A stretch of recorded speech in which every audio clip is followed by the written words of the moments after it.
Frères et sœurs, bonjour. J'espère que vous allez très bien. Dans ce monde, il y a des grands, des moyens, des petits.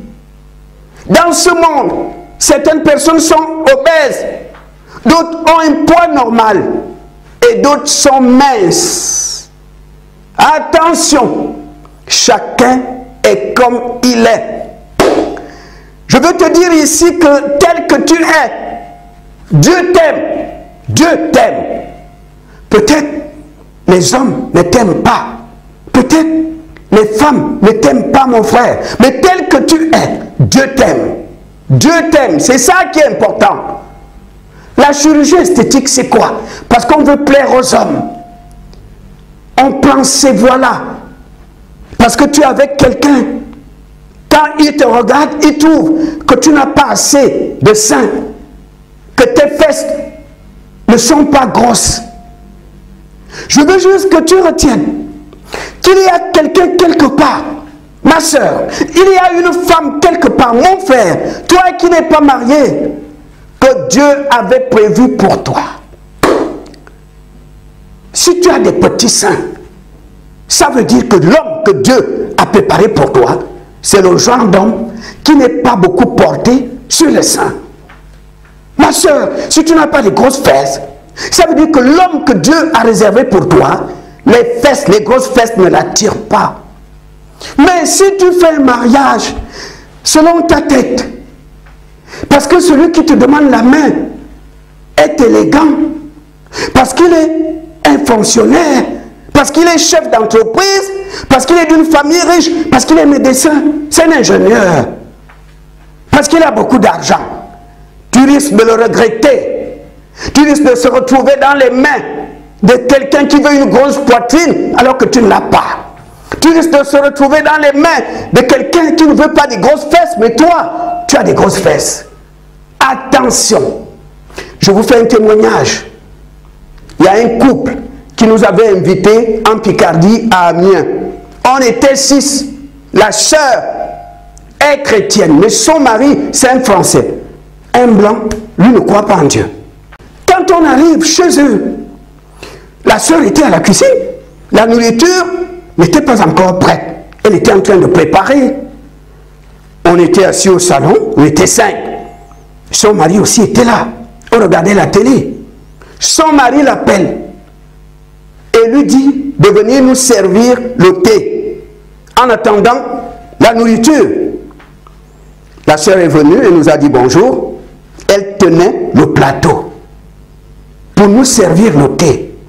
Quand elle se courbe à côté de son mari a touché ses fesses devant nous. Vous savez, ces gens-là, hein, ils ne sont pas très pudiques. Devant nous, il touche les fesses de sa femme. Le mari a dit, il faut me diminuer ça. Hein? Il faut m'enlever ces fesses-là, c'est trop. Ça nous a fait rigoler. Mais je peux vous dire que la sœur n'avait pas de grosses fesses. Ça veut dire quoi? Ça veut dire que cet homme n'est pas le genre d'homme qui est attiré par les fesses. Vous avez des hommes qui sont attirés par une poitrine, d'autres par les fesses, d'autres par les yeux, d'autres par ta façon de parler, ta démarche, ta silhouette, ton physique. Chacun est comme il est. Je veux juste que tu saches que si tu as une petite poitrine, ça veut dire que l'homme que Dieu avait préparé pour toi n'est pas attiré par les grosses poitrines. Dieu ne fait pas d'erreur. Dieu ne fait pas d'erreur. S'il t'a donné des grosses fesses, ça veut dire aussi que l'homme qu'il avait prévu pour toi aime les grosses fesses. C'est très important. Mais si nous faisons nos mariages selon notre tête, sur la base d'autres critères, parce que peut-être cette personne est riche, parce qu'il s'habille bien, parce qu'il est chef d'entreprise, parce qu'il est d'une famille riche, parce qu'il a des moyens, parce qu'il a une belle voiture, ou bien parce que tu te dis, je prends de l'âge, je ne vais pas mourir vieille fille. Tu risques de t'embarquer avec une personne qui n'était pas dans le plan de Dieu pour toi. C'est pourquoi, quand cette personne va regarder ton physique, la personne trouvera qu'il y a quelque chose qui manque. Parce que tu n'es pas avec la bonne personne, tout simplement. Si tu avais prié, si tu n'avais pas écouté le diable qui te disait tu prends de l'âge, tu prends de l'âge, tu prends de l'âge, Satan t'a dit il faut accepter cet homme, il est élégant, il faut l'accepter, il est cadre supérieur. Mais si tu n'avais pas écouté le diable et que tu étais resté fidèle à prier, Jésus allait te faire grâce pour que tu croises cette personne.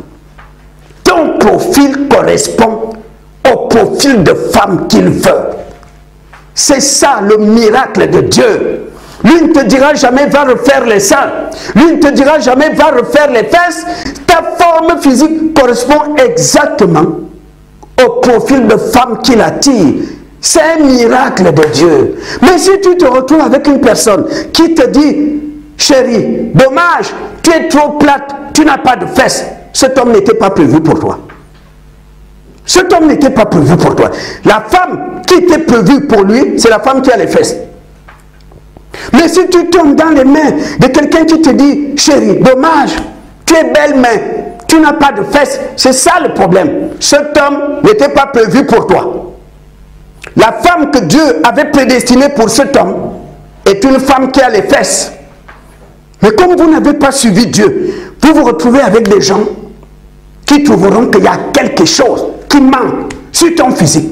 Combien de sœurs en Christ que je connais ici en France qui ont été à la chirurgie pour refaire les seins parce qu'elles trouvaient que ce n'était pas assez gonflé. Il y a des sœurs ici qui vont faire le BBL pour allonger le derrière. Le complexe, parce qu'elle est avec quelqu'un qui aime les fesses, parce qu'elle est avec quelqu'un qui aime une grosse poitrine. Frères et sœurs, tel que tu es, Dieu t'aime. Tel que tu es, l'homme que Dieu a préparé pour toi aimera ton profil. C'est un miracle de Dieu. Mais si tu te retrouves avec quelqu'un qui n'était pas dans le plan de Dieu pour ta vie, il trouvera qu'il y a quelque chose qui manque en toi. Il trouvera des défauts. Il trouvera que tu n'as pas assez de poitrine. Il trouvera que tu as un gros ventre. Il trouvera que tu n'as pas assez de fesses. Il trouvera quelque chose. Mais l'homme que Dieu a prévu pour toi, tu seras le profil idéal qu'il aime. C'est un miracle de Dieu. Avec lui, tu n'iras pas refaire les seins. Avec lui, tu n'auras pas besoin du BBL parce que tu es bâti comme il veut. C'est un miracle de Dieu. Donc la solution, c'est de persévérer dans la prière. Seigneur Jésus, j'ai 40 ans, j'ai 45 ans, Seigneur. Tu m'as formé à partir de la côte d'un homme. Je ne sais pas là où il se trouve, mais toi, tu sais tout. Seigneur, amène mon mari vers moi. C'est ce que Jésus veut voir. Des femmes de prière, des personnes qui disent qu'il pleut ou qu'il neige. Quel que soit l'âge, je persévère, Jésus-Christ est vivant, il me donnera mon mari. Élisabeth était dans la prière jusqu'à ce que Dieu lui a donné l'enfant qu'elle voulait. Mon frère, ma soeur, le paradis, c'est pas ici. La vie, la vraie, t'attend au ciel. Jésus a dit, là où est ton trésor? Ton cœur doit être là-bas. Notre trésor, ce n'est pas ici. Que tu es l'enfant à 50 ans ou à 90 ans, gloire à Dieu. La vraie vie t'attend de l'autre côté. La vie, ce n'est pas ici. Nous ne travaillons pas pour la vie de ce monde. Nous devons être transparents pendant les fiançailles. Il faut dire la vérité, pas le mensonge, parce que ce que tu caches va te rattraper. C'est triste de voir aujourd'hui qu'il y a beaucoup de divorces en milieu chrétien. Quel échec! Nous sommes le sel de la terre. Nous sommes la lumière du monde. Mais quand on voit aujourd'hui le chaos dans les couples chrétiens, aucune différence avec les couples païens. Parce qu'on ne joue pas franc jeu. Pendant les fiançailles, tout ce que tu caches là va te rattraper demain. Nous devons dire la vérité. Frère, tu me demandes la main. Ok, mais moi, j'ai déjà fait 3 césariennes. Moi, je ne ferai plus d'enfants, je te préviens. Si tu cherches une femme pour te faire des enfants, passe ton chemin. Mieux vaut dire ça que d'avoir des problèmes après. Frère, moi j'ai déjà allaité. Je te préviens, si tu cherches une soeur qui a les seins debout, moi j'ai déjà allaité. Mon frère, si tu as fait des enfants de gauche à droite, il faut dire ça à la sœur pendant les fiançailles. Ce n'est pas après le mariage qu'elle va apprendre que tu as des enfants avec une femme à tel endroit. Ce n'est pas sérieux. C'est source de problème après. Tout ce qu'on a caché va te rattraper après. Mieux vaut dire la vérité. Mon frère, moi je ne suis pas une femme de cuisine. Si tu manges beaucoup, je ne suis pas la bonne personne. Si tu es beaucoup porté au sexe, ce n'est pas mon truc, je te préviens. Gloire à Dieu. Là, c'est à prendre ou à laisser. Au moins, ça a été clair au début. Tu as une soeur. Cette femme aujourd'hui est en train de divorcer. Ici à Paris. Elle m'appelle pour me dire, frère, je n'ai pas le choix. Non, Jésus comprendra. Parce que le frère n'a pas joué franc jeu pendant les fiançailles. 1 an de fiançailles, je croyais le connaître, mais je me rends compte qu'il m'a caché des choses. Je lui ai dit, il t'a caché quoi? Il paraît que la nuit des noces, jusqu'au jour où je vous parle, ça ne va pas. Le frère a des problèmes en bas. Ça ne se lève pas. Et c'est après la nuit des noces, la sœur s'est dit, mais peut-être comme il est routier, il est fatigué. Mais la sœur a remarqué que les semaines passent. Et la sœur lui a dit, chérie, si tu as un problème, dis-le-moi. On dort comme frères et sœurs chaque nuit. C'est quoi le problème? Je ne te plais pas. Pourquoi tu m'as épousé si je ne t'attire pas? Cet homme lui a dit, c'est pas ça le problème. En fait, je suis suivi par un médecin. J'ai des problèmes en bas. C'est pourquoi ma fiancée d'avant était partie. Parce qu'en bas là-bas, j'ai ce problème depuis un certain temps. La sœur dit, quoi? Moi, je suis encore jeune. Je fais comment? Pourquoi tu ne m'as pas dit ça pendant les fiançailles? Frères et sœurs, c'est pourquoi je vous dis, c'est important d'être transparent au début. C'est très important. Comme ça, au moins, la personne sait où elle met le pied. Parce que tu as été transparent, il n'y aura plus de surprise après. Parce que tu as tout dit.